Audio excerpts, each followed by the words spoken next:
کہ فاستجبنا لہ ونجیناہ من الغم، ہم نے اس کی دعا قبول کر لی اور ہم نے اسے غم سے نجات دی۔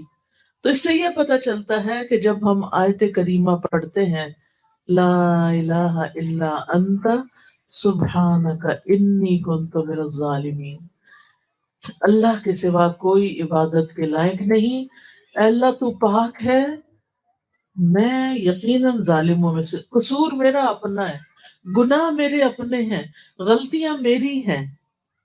جب انسان اپنی غلطی کا اعتراف کرتا ہے تو اللہ تعالیٰ اس سے بڑا خوش ہوتا ہے، کیونکہ شیطان نے تکبر کیا تھا، ابا، انکار کیا، واستکبرا، اور تکبر کیا، وکانا من الکافرین، اور وہ کافروں میں سے ہو گیا۔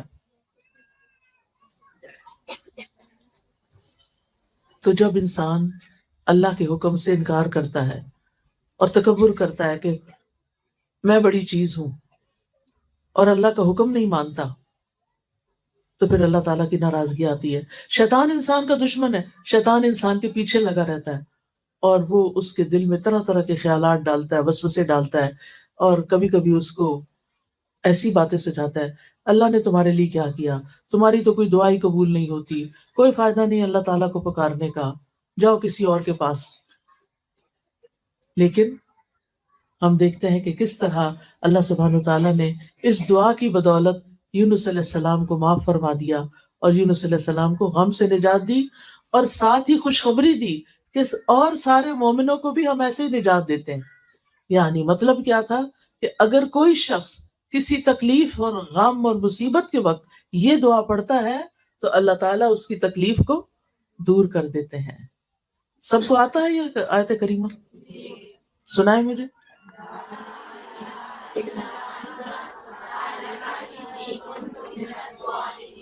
شابش، بہت ہی اچھا۔ تو اس سے کیا پتہ چلتا ہے کہ جب دل پہ بوجھ آئے، جب دل پہ غم آئے، جب کوئی فکر آئے، جب دل اداس ہو، جب دل پریشان ہو، تو کیا کریں؟ یہ آیت کریمہ پڑھیں، تسبیح پڑھیں۔ تسبیح غموں کا علاج ہے۔ آپ دیکھیں یہاں بھی وہ کیا کہتے ہیں، سبحانک، تو پاک ہے، اللہ تیرا کوئی قصور نہیں، غلطی میری اپنی ہے، تو پاک ہے، تو ظلم نہیں کرتا، تو کسی پہ زیادتی نہیں کرتا، تو سب کا مولا ہے، تو سب پہ رحم فرماتا ہے، غلطی میری اپنی۔ آپ دیکھیں کہ آدم علیہ السلام نے جب شیطان کے بہکاوے میں آ کے اس درخت کا پھل کھا لیا تھا جسے منع کیا گیا تھا، تو پھر کیا ہوا؟ اللہ تعالیٰ ناراض ہو گئے۔ انہوں نے اللہ تعالیٰ کو کیسے منایا؟ ربنا ظلمنا انفسنا وان لم تغفر لنا وترحمنا لنکونن من الخاسرین۔ آپ تو سب پڑھے لکھے ہیں ماشاءاللہ۔ بہت ہی خوشی ہو رہی ہے مجھے کہ آپ کو اتنی دعائیں آتی ہیں اور ضروری دعائیں آتی ہیں۔ اس دعا کا بھی مطلب کیا ہے کہ اے ہمارے رب، ہم نے اپنی جان پہ ظلم کیا، اگر تو نہیں بخشے گا اور تو رحم نہیں فرمائے گا ہمارا تو بڑا نقصان ہو جائے گا۔ تو اپنی غلطی مان لینا، اپنے گناہوں پہ توبہ کر لینا، اپنے کسی قصور کو یاد کر کے رو دینا، یہ اللہ تعالیٰ کی رحمت لاتا ہے اور دعائیں جلدی قبول ہوتی ہیں۔ اچھا، ہمارا عام طور پر رواج یہ ہے کہ جب کوئی تکلیف آتی ہے تو ہم لوگوں کو کہتے ہیں مجھے پڑھ کے دے دو۔ اچھا، وہ جب پڑھتے ہیں تو وہ کہتے ہیں انی کنت من الظالمین، وہ تو اپنے قصوروں کی معافی مانگ رہے ہیں، آپ کو کیا دیں گے وہ؟ انہوں نے یہ تو نہیں کہا کہ یہ لڑکی جس نے مجھے کہا ہے یہ بڑی ظالم ہے، نہیں، وہ تو نہیں کہہ سکتے۔ تو ہر انسان کو خود اپنے لیے پڑھنا چاہیے، ٹھیک ہے نا، زیادہ سے زیادہ۔ اور اس میں کوئی شرط نہیں ہے کہ ضرور 1.25 ہی پڑھیں، آپ چاہیں تو 2 لاکھ پڑھ لیں، کسی نے منع نہیں کیا، 4 لاکھ پڑھ لیں، یا آپ چاہیں تو جتنی دفعہ آپ سے پڑھا جاتا پڑھ لیں۔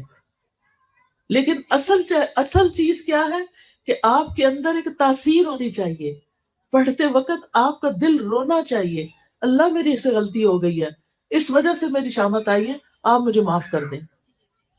تو اپنی غلطیوں کا اعتراف جو ہے یہ انسان کی سرشت میں ہے۔ شیطان نہیں مانتا اپنی غلطی، اور جو انسان اپنی غلطی نہ مانے وہ شیطان کا بھائی ہے، ٹھیک ہے نا۔ اب ہمیں دوسروں کو تو ہم نہیں منوا سکتے، لیکن ہم اپنی اپنی فکر تو کر سکتے ہیں نا، اپنی مشکلات سے تو نکلنے کے لیے یہ وظیفہ کر سکتے ہیں اور کرتے رہنا چاہیے۔ تو اس آیت سے یہ بات پتہ چلتی ہے کہ تسبیح کرنا، لا الہ الا اللہ پڑھنا، اس میں دو چیزیں پڑھی انہوں نے، لا الہ الا انت، ویسے اور دوسرے لفظوں میں ہم کہتے ہیں لا الہ الا اللہ، اس لیے غم کا علاج لا الہ الا اللہ میں، اللہ کے سوا کوئی عبادت کے لائق نہیں۔ جب کبھی دل بوجھل ہو، کثرت سے پڑھے لا الہ الا اللہ، لا الہ الا اللہ، لا الہ الا اللہ، آپ دیکھیں گے تھوڑی دیر کے بعد آپ کا دل ہلکا ہونے لگے۔ اور دوسرا انی کنت من الظالمین، سبحانک، دوسرا ہے سبحانک، تو پاک ہے۔ تو اس میں ہم کیسے پڑھ سکتے ہیں؟ سبحان اللہ، سبحان اللہ، سبحان اللہ۔ ایک دفعہ سبحان اللہ کہنے سے زمین اور آسمان کے بیچ کی فضا بھر جاتی ہے، اتنا بڑا کلمہ ہے یہ۔ ایک دفعہ الحمدللہ کہنے سے میزان بھر جاتا ہے، اتنے وزنی ہے یہ کلمات۔ اللہ کا ذکر بہت بڑی چیز ہے، معمولی چیز نہیں ہے۔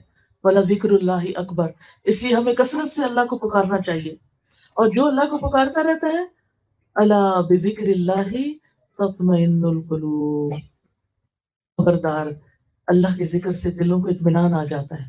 لیکن ہم اکثر یہ بھول جاتے ہیں، ہم بھول جاتے ہیں کہ اللہ کے ذکر میں اطمینان ہے، اللہ کے ذکر میں سکون ہے۔ تو اللہ سبحانہ وتعالیٰ کو ہر حال میں یاد کرتے رہے، اور تسبیح پڑھتے رہیں، اور لا الہ الا اللہ توحید کا اقرار کرتے رہیں۔ اس دعا کے بارے میں نبی صلی اللہ علیہ وسلم نے فرمایا، یونس علیہ السلام ذوالنون کی دعا جب وہ مچھلی کے پیٹ میں تھے، یعنی لا الہ الا انت سبحانک انی کنت من الظالمین، جب بھی کوئی مسلمان کسی معاملے میں ان الفاظ کے ساتھ اپنے رب سے دعا کرے، اس کی دعا ضرور قبول ہوگی۔ یعنی اگر آپ کی کوئی اور دعائیں بھی ہیں، کوئی حاجتیں ہیں، تو یہ تسبیح پڑھ کے ایک دفعہ پڑھے، دو دفعہ پڑھے، تین دفعہ، پانچ دفعہ، جتنا آپ کے پاس ٹائم ہے، یا دعا مانگنے سے پہلے آپ پڑھ لیں اور پھر اپنی دعا کریں۔ بچوں کے ایگزامز ہیں، یا کوئی جاب کا مسئلہ ہے، یا کاروبار کا مسئلہ ہے، یا کوئی بیمار ہے، یا کوئی دکھی ہے، پریشان ہے، تو آپ کیا کریں؟ دعا کریں، اپنے لیے بھی کریں، دوسروں کے لیے بھی کریں۔ مسلمان کی دعا مسلمان کے حق میں قبول ہوتی ہے، اور اس کے لیے فرشتہ دعا کرتا ہے، یا اللہ اس کو بھی یہی عطا فرما۔ اسی طرح رسول اللہ صلی اللہ علیہ وسلم نے فرمایا، کیا میں تمہیں ایسی چیز نہ بتا دوں کہ جب تم میں سے کسی آدمی کو کوئی رنج و الم ہو، دنیا کی آزمائشوں میں سے کوئی آزمائش آ جائے، اور وہ اس دعا کو پڑھے تو اس کی تکلیف دور ہو جائے گی؟ تو آپ سے کہا گیا کیوں نہیں؟ آپ نے فرمایا وہ مچھلی والے کی دعا ہے، لا الہ الا انت سبحانک انی کنت من الظالمین۔ اس دعا کو دعائے کرب کہا جاتا ہے، یعنی کرب و بلا کے وقت یہ دعا پڑھی جائے۔ اس دعا میں نا چار چیزوں کو وسیلہ بنایا گیا ہے، ایک توحید کو، ایک تسبیح کو کہ اللہ ہر عیب سے پاک ہے، اور پھر اپنی عبادت کے اقرار کو، اور اپنی غلطیوں کے اعتراف کو۔ یہ چار چیزیں ہیں خاص اس دعا کے اندر، جس کی وجہ سے دعا کی قبولیت ہوتی ہے۔ جب انسان لا الہ الا اللہ کہتا ہے، توحید کا اقرار کرتا ہے، تو اس کا مطلب یہ ہوتا ہے کہ یا اللہ میں کچھ نہیں، میرے ہاتھ میں کچھ نہیں، انسانوں کے پاس کچھ نہیں، اصل میں تو تیرا نام ہے، اصل میں تو سب کچھ کرنے والا تو ہے، شفا تو دیتا ہے، دکھی لوگوں کے دکھ دور تو فرماتا ہے، بھوکوں کو تو کھلاتا ہے، یعنی سب کچھ تو ہی کرتا ہے، زمین آسمان کا نظام تو ہی چلاتا ہے، ہر چیز تیرے اختیار میں ہے، تیرے قبضہ قدرت میں ہے۔ تو جب ہم یہ اقرار کرتے ہیں تو پھر اس کے نتیجے میں اللہ تعالیٰ ہم سے راضی ہوتا ہے، کیونکہ اللہ تعالیٰ سب سے بڑا ہے، اور اللہ تعالیٰ کو یہ پسند ہے کہ بندے اس کی بڑائی کا اظہار کریں۔ پھر اللہ تعالیٰ ہر عیب اور ہر نقص سے پاک ہے، اور جب ہم یہ یقین کر لیتے ہیں نا، تو پھر ہمارے دل میں اللہ تعالیٰ کے لیے بدگمانی نہیں آتی، پھر بندہ اللہ سے ناراض نہیں ہوتا۔ کئی لوگوں کو دیکھا گیا ہے، اگر ان کا مسئلہ حل نہ ہوتا نماز ہی چھوڑ دیتے ہیں۔ توبہ توبہ، اس سے توبہ کرنی چاہیے، کبھی بھی اللہ تعالیٰ کے ساتھ ضد نہیں لگانی چاہیے۔ کیا کوئی اللہ سے جیت سکتا ہے؟ کوئی اللہ کو ہرا سکتا ہے؟ ہرگز بھی نہیں، کبھی بھی نہیں ہو سکتا۔ اس لیے اپنی یعنی اپنی غلطیوں کو دیکھنا چاہیے، اللہ تعالیٰ سے بدگمان نہیں ہونا چاہیے۔ بعض اوقات ایسا ہوتا ہے کہ ہماری زندگی میں کوئی ایسی چیز آ جاتی ہے جو ہمیں بڑی ناپسند ہوتی ہے، مثلاً کسی لڑکی کی شادی کسی ایسی جگہ ہو گئی کہ اس کے سسرال اس کو پسند نہیں ہے، کسی کو اپنا شوہر پسند نہیں، کسی کے لیے کوئی اور مشکل کھڑی ہو گئی، ایسی چیزیں زندگی میں ہوتی رہتی ہیں نا۔ پھر انسان کہتا ہے اب میں کیا کروں، کس طرح اس مسئلے سے نکلوں، کیا کروں، کیسے کروں؟ لیکن جب وہ یہ دیکھتا ہے کہ اللہ تعالیٰ فرماتے ہیں قرآن مجید میں عَسَىٰ أَن تَكْرَهُوا شَيْئًا وَيَجْعَلَ اللَّهُ فِيهِ خَيْرًا كَثِيرًا، ہو سکتا ہے ایک چیز تمہیں سخت ناپسند ہو اور اللہ تعالیٰ اس میں بہت بڑی خیر ڈال دے۔ بعض اوقات آپ کی ٹرانسفر کسی اور شہر میں ہو جاتی ہے، آپ کا کاروبار کہیں اور ہوتا ہے، آپ کو اپنے دوست، ماں باپ، بہن بھائی چھوڑنے پڑتے ہیں، یہ سارے دکھ کے وقت ہوتے ہیں، لیکن پھر آپ کیا سوچتے ہیں اس میں بھی کوئی خیر ہوگی، اس کے پیچھے بھی کوئی حکمت ہوگی، اللہ تعالیٰ میرے حق میں کبھی بھی برا نہیں کرتا، اللہ تعالیٰ بڑا ہی مہربان ہے، یا اس میں کوئی خیر ہوگی، کوئی فائدہ ہوگا۔